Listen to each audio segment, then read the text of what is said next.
దేవునికి స్తోత్రములు. దేవుని బిడ్డలారా అంతా క్షేమంగా ఉన్నారండి. ప్రతిరోజు ప్రభువారు చక్కటి వాగ్దానాల ద్వారా మనతో మాట్లాడి మనల్ని ఎంతగానో ఆశీర్వదిస్తూ ఉన్నారు. ఆయనకే మహిమ. అంతా క్షేమంగా ఉన్నారండి. ఈరోజు దేవుని వాగ్దానం రాజులు 2వ గ్రంథము 5వ అధ్యాయము 10వ వచనం. ఎలీషా, నీవు యొర్దాను నదికి పోయి 7 మార్లు స్నానము చేయము, నీ ఒళ్ళు మరలా బాగై నీవు శుద్ధుడు వగదువని అతనితో చెప్పాను. చూడండి, ఇక్కడ ఒక వ్యక్తి నయమాను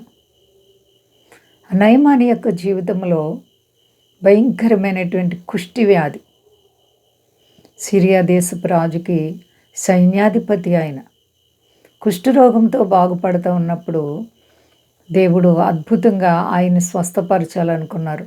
ఎలీషా గారి దగ్గరికి వస్తే ఎలీషా గారు అన్నారు, నీవు వెళ్ళి మరి యొర్దాను నదిలో 7 మార్లు నువ్వు స్నానం చేయంటే అతనికి చాలా బాధ కలిగింది.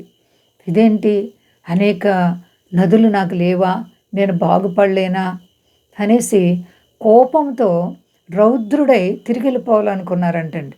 ఏండి, ఎలీషా గారికి దేవుడిచ్చిన గొప్ప మరి వరాలు 7 మార్లు మొలగమన్నప్పుడు ఆయనకి బాధ కలిగింది. తిరిగి వెళ్ళిపోతున్నాడు కోపంతో.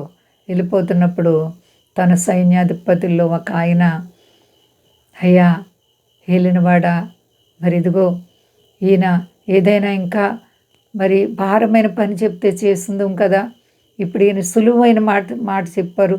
యొర్దాను నదిలో 7 మార్లు మొలగమన్నారు, 7 సార్లు మొలగడమే కదా, ఆ పని చేయండి అని చాలా బ్రతిమాలగా తన మనస్సును మార్చుకొని మరి స్నానం చేయడానికి వెళ్ళారు.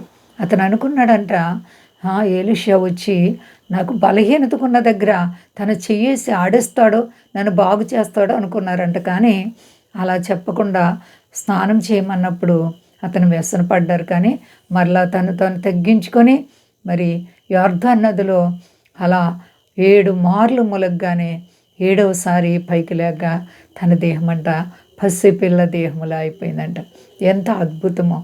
నీ ప్రభు నీకు ఏ కార్యం చేయాలని తలపెట్టినా నీ జీవితంలో వింత కార్యాలు చేయగలరు ఆయన.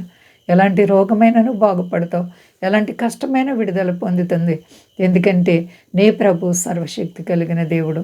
కాబట్టి ప్రియ సహోదరి సహోదర, మన జీవితాల్ని ప్రభువైన యేసుక్రీస్తు వారి యొక్క చేతుల్లో పెట్టుకోవాలి. నయమాను జీవితంలో మరి ఎంతగానో దేవుడు అద్భుతాన్ని చేసి ఆశీర్వదించారు. నయమాను బాగుపడిపోయారు. ఎంత స్వస్థ చిత్తుడైపోయారంటే మాటల్లో చెప్పలేం. కాబట్టి మరి మనము కూడా దేవుని యందు విశ్వాసం ఉంచాలి. మొదట అతను ఒప్పుకోలేదు, కానీ మరి ఒక వ్యక్తి ఒప్పించినప్పుడు తన మనస్సును తగ్గించుకొని వెళ్ళి యొర్దాను నదిలో 7 మార్లు ములగగా 7వసారి శుద్ధుడైపోయాడు. దేవునికి స్తోత్రం, హల్లెలూయా.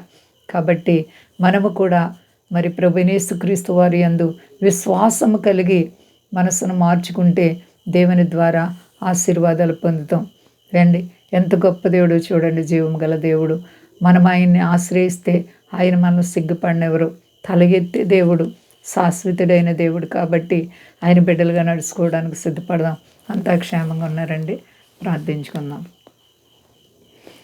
ప్రేమ నమ్మకమైన మా తండ్రి, గొప్ప దేవ, స్తుతులకు పాత్రుడా, స్తోత్రాలకు అర్హుడా, నువ్వు గొప్ప దేవుడు, బలవంతుడు, పరిశుద్ధుడు, నీతిమంతుడు, న్యాయాధిపతివినైనా నీపై ఆధారపడిన వారిని సిగ్గుపడిన అన్నావు తండ్రి. నయమాను జీవితంలో నువ్వెంత కార్యం చేసావు నాయనా. పైన శరీర కుష్టి కాదు, నేటి కాలంలో అయ్యా మరి మీరు చెప్తున్నారు హృదయం అన్నిటికంటే మోసకరమైందని. మొదట హృదయంలో ఉన్నటువంటి ఆ వ్యాధిని తీసివేసుకోవడానికి ప్రతి ఒక్కరికి నేర్పించండి. ఆత్మాభిషేకాలు దయచే మా దేశాన్ని, దేశ నాయకులను కాపాడండి. సర్వ ప్రజలను కాపాడండి. పరిశుద్ధాత్ముడా, మీ దాసులను కాపాడండి. అలా కష్టాలు, బాధలు, రుణాలు, ఆర్థిక పరిస్థితులు, వ్యాధి బాధలు ఉన్న ప్రతి బిడ్డలకు యేసు నామములో విడుదల కలుగును గాక. అందరికి క్షేమాన్నిచ్చి మహిమ పొంది శక్తి కలిసేనామని అడుగుచున్నాను తండ్రి, ఆమేన్. అందరికీ వందనాలండి. మా కొరకు పరిచయ కొరకు అందరూ ప్రార్థించండి. ప్రభువారు మిమ్మలను, మీ బిడ్డలు, మీ కుటుంబాలను దీవించి ఆశీర్వదించును గాక. ఆమేన్.